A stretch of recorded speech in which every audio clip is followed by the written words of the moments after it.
So today's PD session is on screencasting and how to engage your students in the classroom. So just as a very quick introduction, a screencast basically is a movie. You're capturing whatever's on your screen and you're using your voice to dictate or guide or give tutorials to your audience.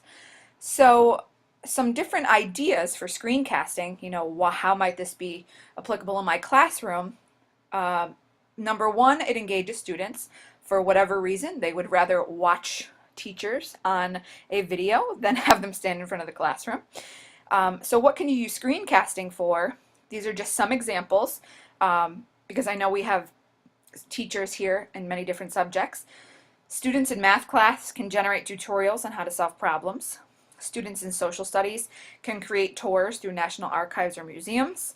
Science teachers can be guided through simulation exercises, and teachers themselves can demonstrate step-by-step instructions on how to get started with a new software program, or if you're introducing a new project, you can create this tutorial. You can post it on any of the sites that you may use, such as Moodle, and students can access them at any time instead of constantly asking you questions over and over on how to do something.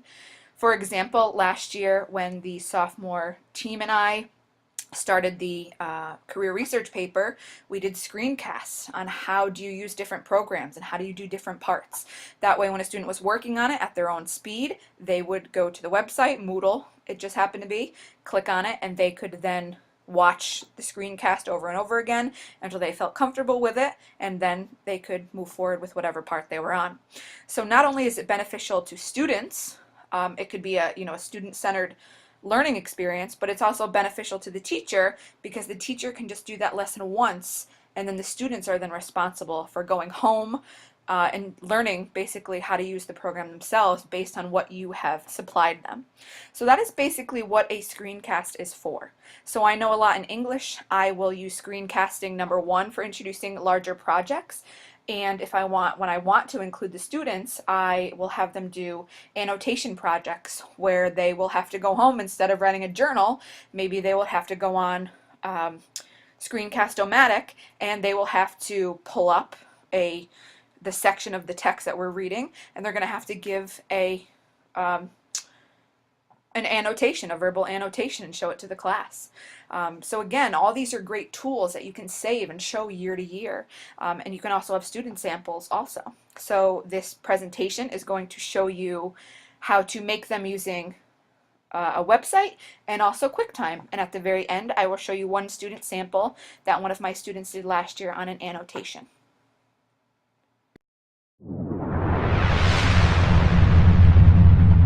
I am going to show you how to screencast two different ways, one using the web-based program Screencast-O-Matic, and the second using QuickTime, which is an application that should already be installed on your Mac laptops. So the first one that I would like to show you is the website. Based on experience from last year, I suggest that you use Firefox, only because Google Chrome would crash randomly. So for this, we're just going to use Firefox. What you do is type in Screencast-O-Matic. You don't have to worry about the dashes or anything like that. It will put them in for you. And you come to this website. If you so choose to, you can log in and create an account. Everything is free on this site, but you don't have to do that. You can actually make the recordings and save them directly to your desktop. So you don't have to save anything on the actual web if you don't want to. So if I use the back button, what I want you to focus on right here is just click Start Recording to record. So when I click on this, you're going to see that a little message will come up asking you to allow a Java applet to run. So you would just click Run. And then if you're using this for the first time, it's probably going to take a minute or two, but a dotted line box is going to appear on your computer screen. Again, if this is your first time using it, it's going to have to download and it will upload the new software. So it may take a minute or so, but I've already used it, so it pops directly up. So you can see that anything inside this dotted line box is going to be recorded along with my voice. Now you can use this toolbox down here.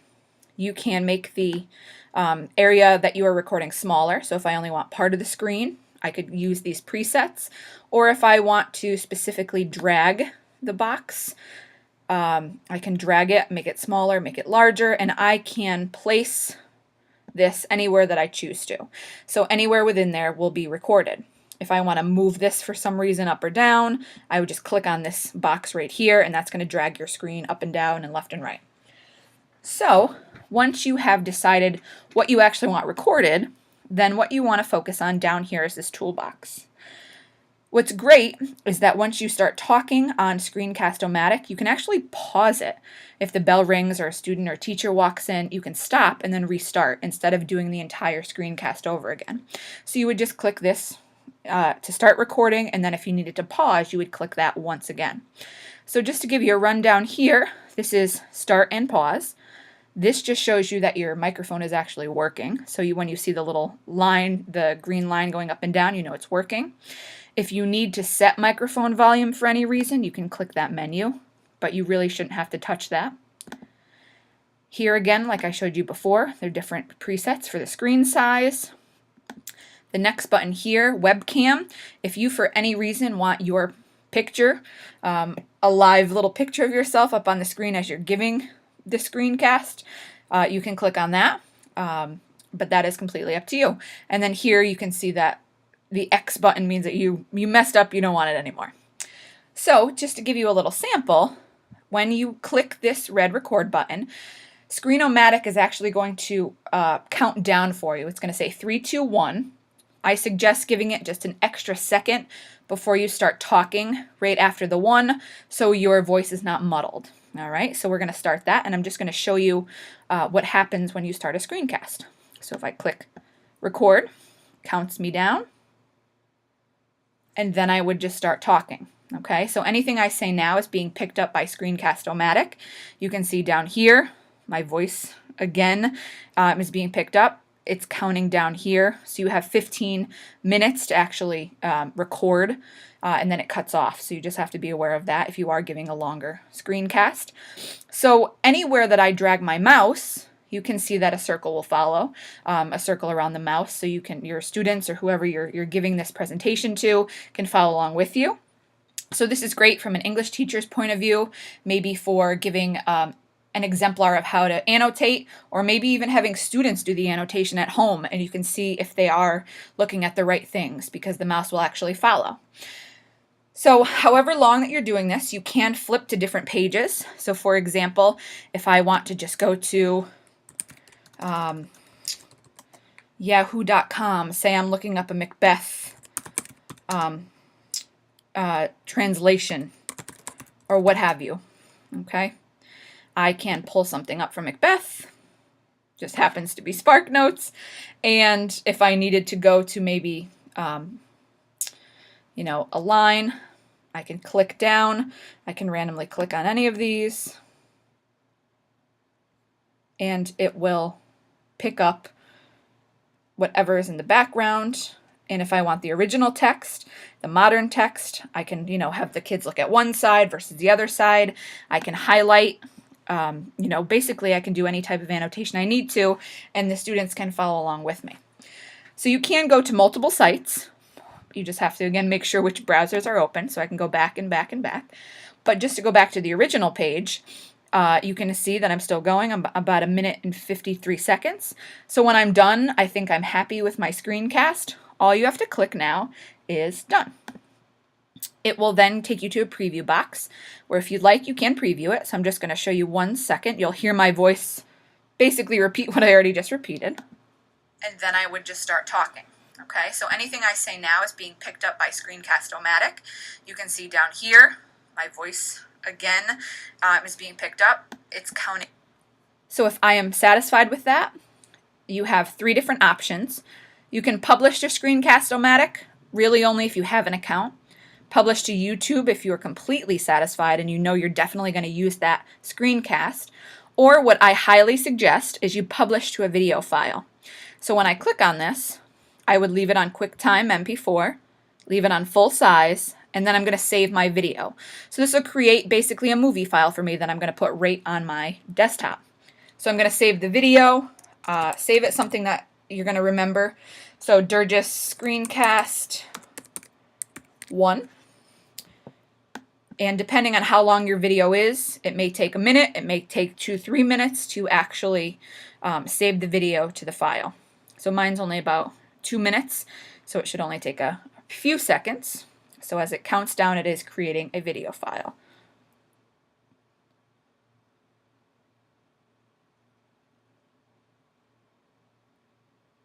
So again, if you have a 15-minute clip, it's definitely going to take you much longer to actually download it, but it doesn't take that long. So when this is done, you can see you have the MP4. You click on it, and this right here is an MP4 of everything that I just recorded. So again, you can play it. This now, when it's saved to your desktop, you can upload it on Moodle or on YouTube. You can email it if you need to email it for any reason. So this is just a great resource where once you have given a tutorial, you can kind of, keep this in your bag of tricks and just use this over and over again just to show students or to have students be responsible for learning the new program instead of you every single period going over it with each different class. The one thing that you'll notice, because it is a free site, Screencast-O-Matic, they do have this watermark down here. It's really not a huge deal. You really don't notice it when you're watching the video. But if that really bothers you, then you can use QuickTime instead to actually make the video, which I'm going to be showing you next.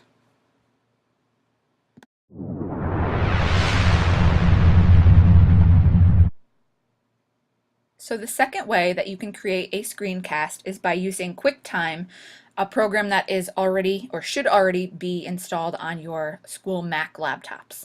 So the easiest way to find that is by opening your hard drive, clicking on Applications, and clicking on the QuickTime player, or you can use the search and type in QuickTime. So if I click on that, it seems like nothing pops up. However, when I X out of this, you can see that the program actually opens and gives a menu up at the top. So what you want to do is click on File. You can see that you have 3 different options: movie recording, audio recording, and screen recording. So what you want to do is you want to click on New Screen Recording. Similar to the website version, you have a box that comes up that you are going to work within, this toolbox.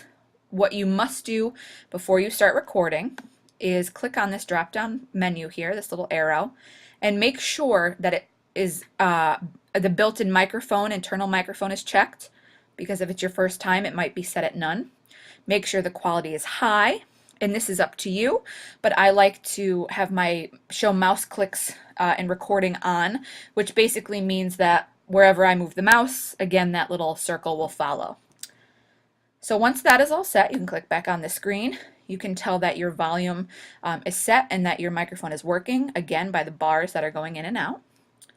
So when you are ready to record, you will click the Start Record button. So now you get this little menu here that says click to record the full screen, drag to record part of the screen. So if I want everything, the entire screen to be recorded, all I do is click. Or if I just want a portion of the screen, then I would just go move my mouse to wherever I want. I would click my mouse and drag, and you'll see that you get a box almost identical to Screencast-O-Matic. So if I want just this part of the website, I would put my arrows and my presets there, and then you can see that Start Recording now comes up. So basically, once this little box comes up here, you are ready to record. And it's the same thing with Screencast-O-Matic. Once you click Start Recording, give it a second to pick up on the time, and then you have unlimited amount of space, a little bit more here, to make your video. So if I click Start Recording, you can see up here now that it says 3, 2, 1. So now I'm actually recording myself. I'm making my screencast, whatever, again, that your purpose for the screencast is, on links, on Word documents, on Moodle, whatever you're trying to show. You can click on different things. Again, the mouse click should go with you as I'm going down. So it's the same way. When you are done, you basically hit finish. All right, that middle box there. And you can see instantly that a screen comes up with your video. You can preview it. You can see up here now that it says 3, 2, 1. So now I'm actually so that is the very short video that we have just made. So when you're done, you can save it. Just kind of click on the X. A box will come up. Do you want to save the changes? Yes, I want to save the changes. So I will save it as Durgis QuickTime Final. And this will save as a movie format to my desktop. So I will save that. It will export it. It goes a little bit quicker than the website version. And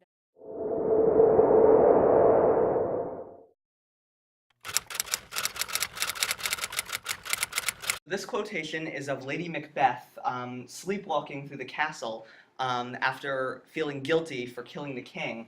And here she references out damn spot, and this spot refers to the symbolic blood that's on her hand from Act 2. And it's the blood that she originally said she could just wash off with water, and her husband quoted that no amount of blood could ever be washed off from his hands with even an ocean, but suddenly now the blood is coming back to haunt her. Where she references "'tis time to do it," she's referencing the fact that even time won't get rid of this. Time won't mend the atrocity.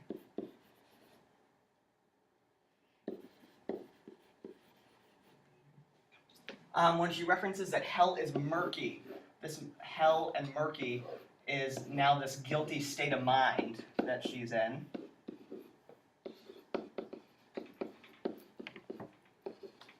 And she can't seem to escape from it. When she says no one can call our power out to account, she's saying that why should we even worry?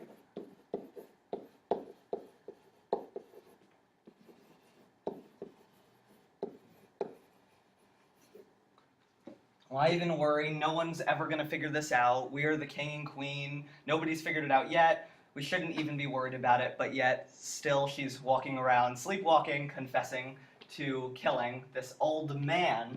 And this old man is, first off, Duncan, is who she's referring to, but also the reason that she couldn't kill the king in the first place was because it reminded her of her own father, and so much blood in him. Again, she's rehashing this theory of blood and how it's symbolic of this guilt and will eventually lead to her demise.